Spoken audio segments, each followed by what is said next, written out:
नमस्ते समर्थ। आज हम लोग देख रहे हैं कि प्लम्बिंग जो ड्राइंग्स होता है उसको कैसे रीड किया जाता है। बहुत ही इंटरेस्टिंग है प्लम्बिंग, ठीक है ना। और बहुत ही उतना इजी है, लेकिन बहुत ही लोग कॉम्प्लिकेट करते हैं यार। कौन से कॉक्स किसको, मिक्सर को किसको बोलते हैं, कौन से विकॉक किसको बोलते हैं, पिलर कॉक किसको बोलते हैं, ठीक है ना। पूरा क्लियर कर देते हैं हम लोग, और कैसा कहाँ पे कितना डिस्टेंस होना चाहिए, क्लियर है यहाँ पे भी। तो यहाँ पे फर्स्ट ऑफ ऑल की जो प्लम्बिंग होता है वो चालू हो जाता है कंसील से, ठीक है ना। जितना टॉयलेट का कंसील अच्छा, उतना बाहर का आपका लाइन, उतना वर्टिकल लाइन आपका परफेक्ट, ठीक है ना। अभी यहाँ पे 3 पार्ट हमने किया हुआ है टॉयलेट में, ठीक है ना। एक डब्ल्यूसी एरिया, एक बेसिन एरिया और थर्ड एक शॉवर एरिया। 3 एरिया आप ध्यान में रखो, basin area, shower area, WC area. 3 part पे हमने उसको डिवाइड किया हुआ है, क्लियर। यहाँ पे बेसिन का पाइप पूरा अलग होता है, बेसिन का, ठीक है ना। और यानी मीन्स उसके कॉक्स भी अलग हो जाते हैं, ठीक है ना। तो वो सब कुछ है ना, यहाँ पे हम लोग देखते हैं। फिर अभी कंसल्ट जिस टाइम पे होता है उस टाइम पे वापस वही कि जिस टाइम पे आप लोग नहाने ड्राइव बिठा रहे हैं, यानी शॉवर एरिया में नहाने ड्राइव बिठा रहे हैं आप, ठीक है ना। तो आप कॉलम से बीम से डिस्टेंस कितना है, हॉरिजॉन्टल डिस्टेंस कितना है, ठीक है ना। यानी उसका जो पोजीशन है, नहाने ड्राइव की भी एक पोजीशन है। पोजीशन कहाँ पे आने वाले हैं? निकालो प्रिंट, लिखो इसके ऊपर यार साइड से डिस्टेंस कितना आएगा, लिखो ये टेम्पलेट पे, जनरेटर फिक्स हो गई। आगे डब्ल्यूसी पाइप्स, अभी डब्ल्यूसी कहाँ पे आने वाला है, ड्राइंग में लिखो। साइड से, दोनों साइड से डिस्टेंस कहाँ पे एग्जैक्टली आने वाला है।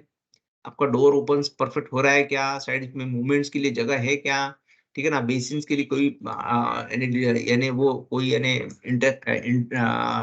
ओवरलैप तो नहीं कहाँ पे हो रहा है। डब्ल्यूसी का पोजिशन फाइनल कर दिया, ठीक है ना।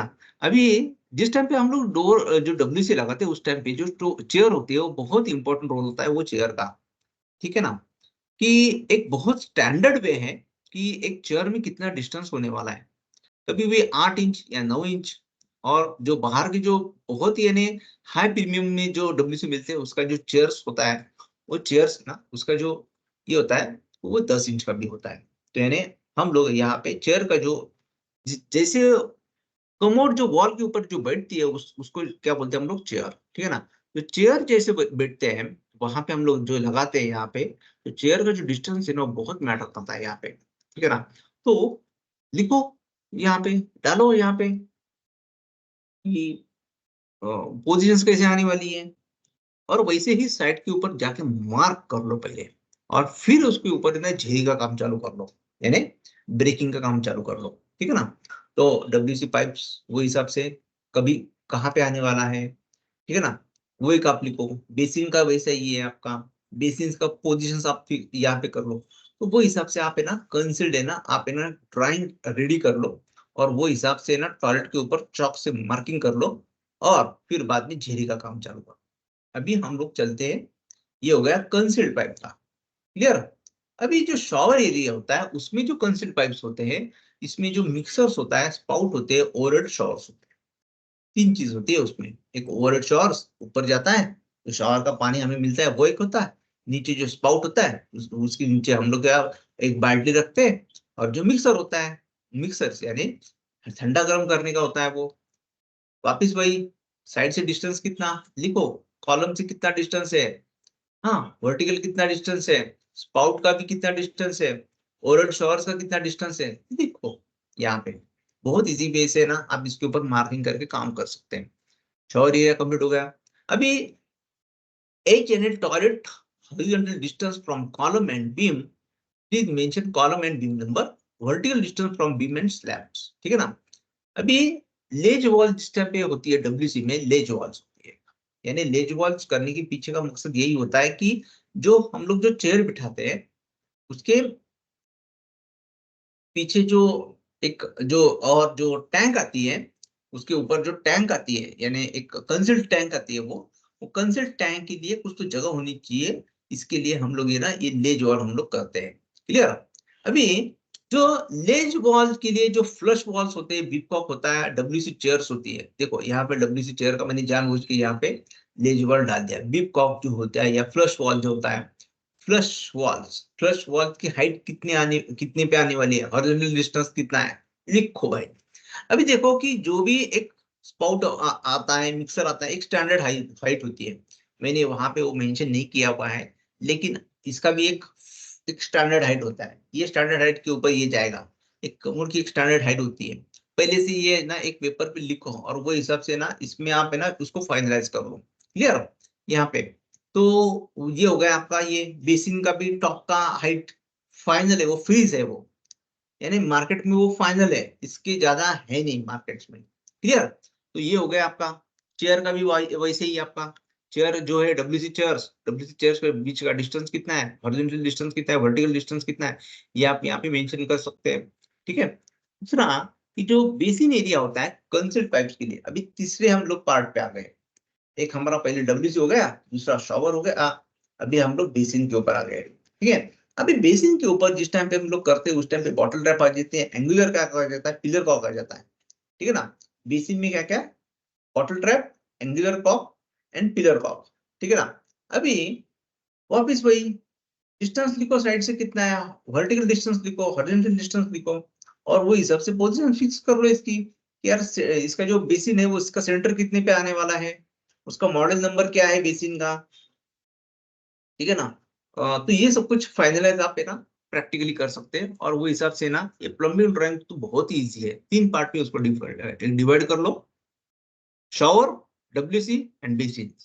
बेसिन में pillar cock, angular cock and bottle traps, और यहाँ पे आपका डब्ल्यूसी चेयर्स, आपकी बिप कॉक, जो नीचे बिप कॉक होती है ना एक, वो बिप कॉक, और दूसरा का फ्लश वॉल्स। दैट्स इट, कुछ नहीं है ज्यादा इसमें, इससे ज्यादा कुछ भी नहीं है।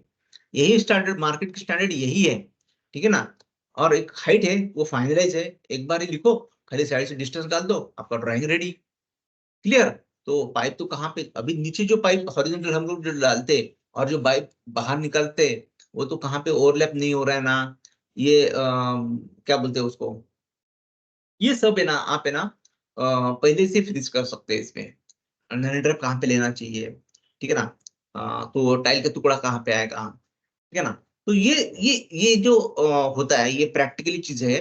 तो जिस टाइम भी इंटीरियर ड्राइंग होता है, उस इंटीरियर ड्राइंग में इसका जो ओपनिंग है टॉयलेट का वो भी बहुत मैटर करता है, क्योंकि दूसरे साइड्स में ना जो वॉल बसती है साइड में, तो इसमें हम लोग टीवी यूनिट्स नहीं तो कुछ तो दे सकते हैं, या दूसरा जो भी है एज पर द ड्राइंग्स हम लोग उसके ऊपर कुछ यूटिलाइज कर सकते हैं क्या। तो ये सब कुछ होने के बाद फिर हम लोग क्या कर सकते हैं कि इसमें कि 3 एरिया हमने डिवाइड कर दिया। 3 एरिया डिवाइड करने के बाद जो वर्टिकली जो पाइप जाते हैं वो एक प्लम में होने चाहिए, बहुत ही प्लम में होने चाहिए।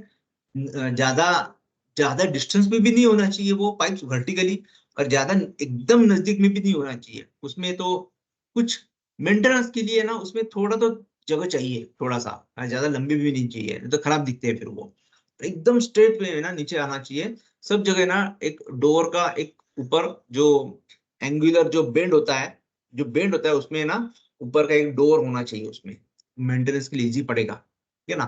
कुछ भी कर लो लेकिन उसमें आप डोर रखो ही रखो। ठीक है ना। क्लियर यहाँ पे आपका। तो ये प्लम्बिंग बहुत ही इजी पार्ट है ये।